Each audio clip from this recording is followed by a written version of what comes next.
In 2025, the world's cruise giants were celebrating billion-dollar new ships and record-breaking bookings.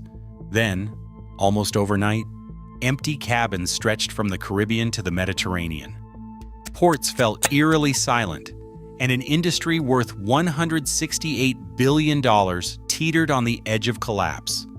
Cancellations soared. Insurance titans like Aon and Allianz walked away, and entire crews were left stranded, wondering how the unstoppable wave of success could vanish in months. What fatal flaw triggered the cruise industry's billion-dollar meltdown, and who will pay the price? The real story behind the cruise industry in crisis begins now. By the end of 2022, the cruise industry was riding a wave of optimism not seen in decades. Passenger numbers, which had collapsed to just 5.8 million during the pandemic, rebounded with astonishing speed. As 2024 approached, projections soared. 37.7 million travelers were expected to set sail in 2025, the highest figure in cruise history. This surge wasn't just about returning retirees and empty nesters. A striking shift was underway. Generation X and millennials, once seen as skeptical of cruising, started booking in record numbers. The average age of passengers dropped from 66 in 2019 to just 55 by late 2024. Ships became floating cities for a new generation, Instagram-ready, packed with adventure parks, craft breweries, and co-working spaces. The economic impact rippled far beyond the ships themselves. By late 2024, cruising generated more than $168 billion globally, supporting 1.6 million jobs. Shipyards from Finland to Italy buzzed with orders for billion-dollar vessels. Carnival, Royal Caribbean, and Norwegian each unveiled new flagships, racing to outdo one another with bigger, flashier, and more luxurious amenities. Ports from Miami to Singapore scrambled to expand terminals, eager to welcome the next wave of megaships. Booking records tumbled. Carnival and Viking reported over 90% of 2025 voyages sold out months in advance, with premium suites and exclusive experiences commanding top dollar.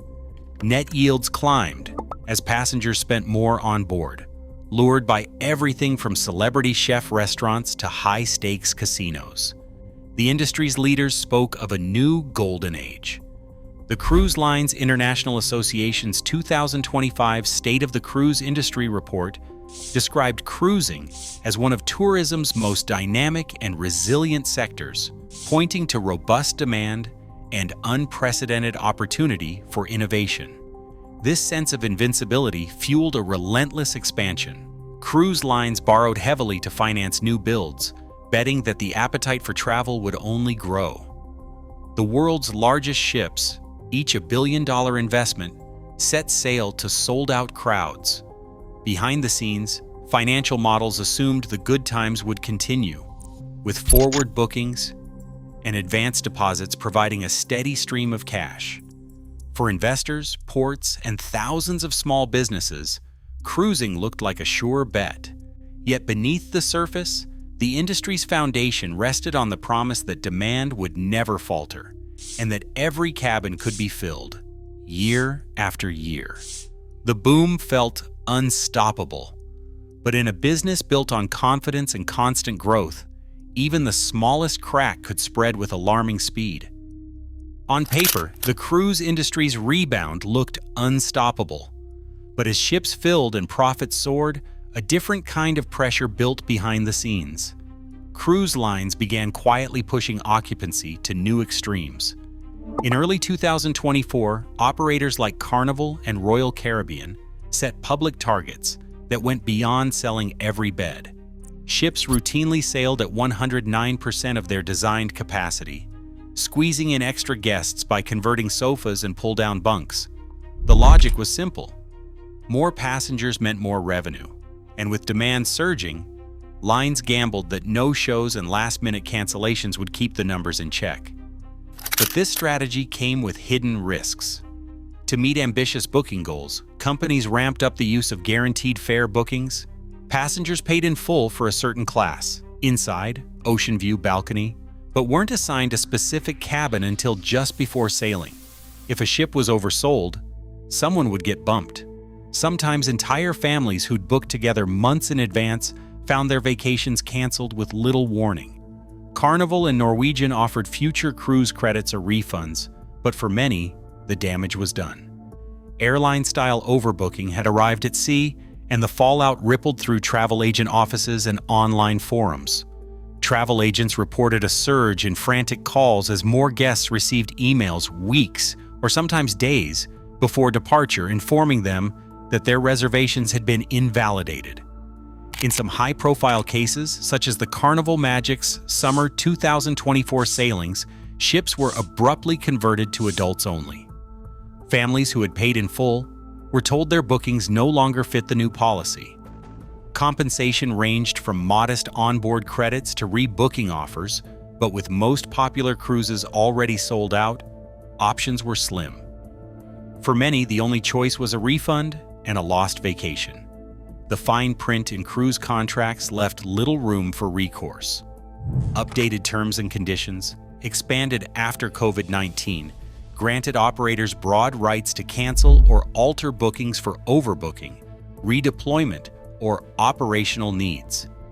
Passengers who tried to challenge these changes found that the deck was stacked against them.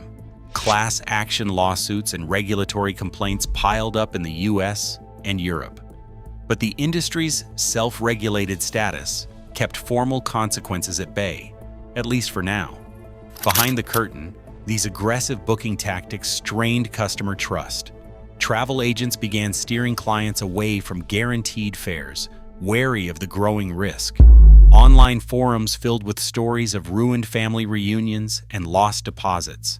For every ship that sailed above capacity, another group of would-be travelers was left on shore, holding a refund and a grudge. The promise of endless demand had driven cruise lines to the edge, exposing a fragility beneath the surface. With every overbooked sailing, the foundation of the industry's success grew a little less secure. On January 10, 2025, the cruise industry's safety net vanished almost overnight. At the heart of the crisis were three names: Allianz and Chubb, the world's largest marine underwriters, and Aon, the global broker who coordinated coverage for nearly every major cruise operator. Allianz and Chubb, citing mounting losses and a surge in unpredictable claims, invoked their right to withdraw, triggering non-renewal and force majeure clauses that had rarely been used at this scale. The legal language was clear: material change of risk, adverse claim environment, and a regulatory landscape too volatile to price.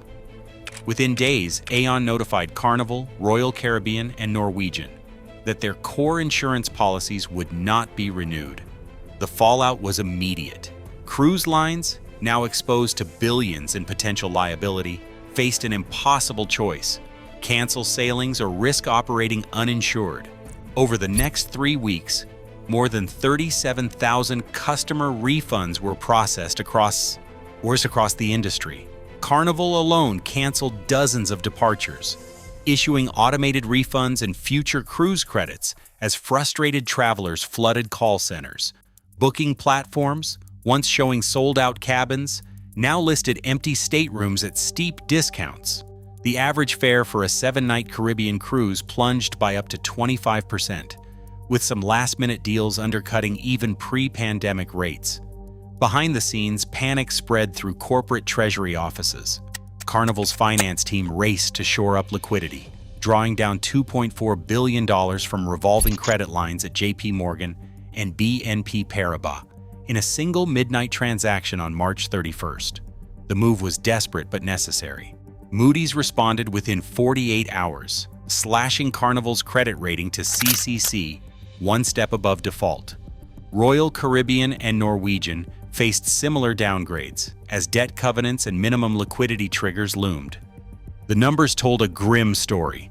Carnival's net revenue for the first quarter of 2025 dropped 38%, erasing the gains of the previous year.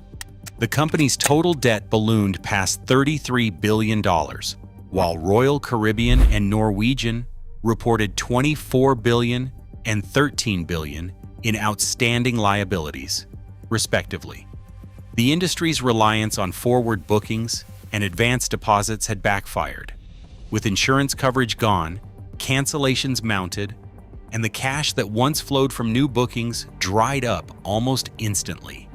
For investors, the crisis shattered any sense of stability. Share prices tumbled as analysts circulated internal finance logs and redacted insurance contract summaries.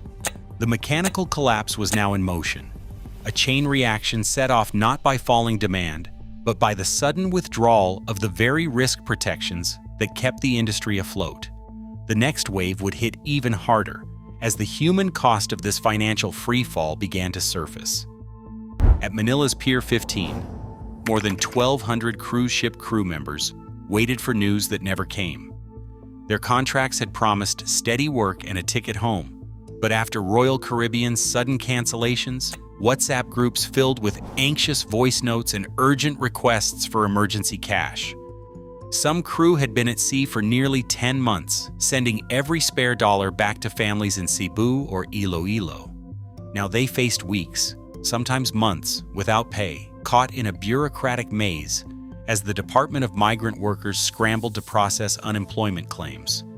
For many, the only certainty was the view of empty berths stretching along the waterfront, where ships once lined up to refuel and restock. In Nassau, the shock was measured in silence. The Port Authority's logs told the story. Ship arrivals dropped from 19 a week in December to just 3 by April. On Arawak Cay, the famous fish fry stalls that once bustled with tourists now saw days pass without a single sale. Vendors watched as their daily revenue collapsed, down by 75% in less than 4 months. One stall owner who had worked the docks for 20 years described the scene as a ghost town. Layoffs swept through kitchens and souvenir stands. With each canceled cruise, another family lost their main source of income, and the ripple spread to taxi drivers, tour guides, and local fishermen. For passengers, the losses were personal and raw.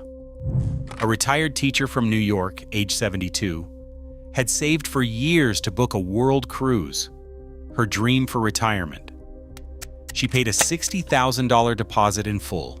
The cancellation email arrived mid-ocean, with the ship rerouted and the journey cut short. The refund process dragged on for months, and by spring she was still waiting for most of her money.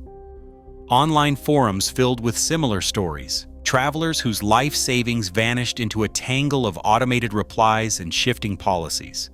The numbers behind the crisis were staggering, but each data point hid a story of upheaval.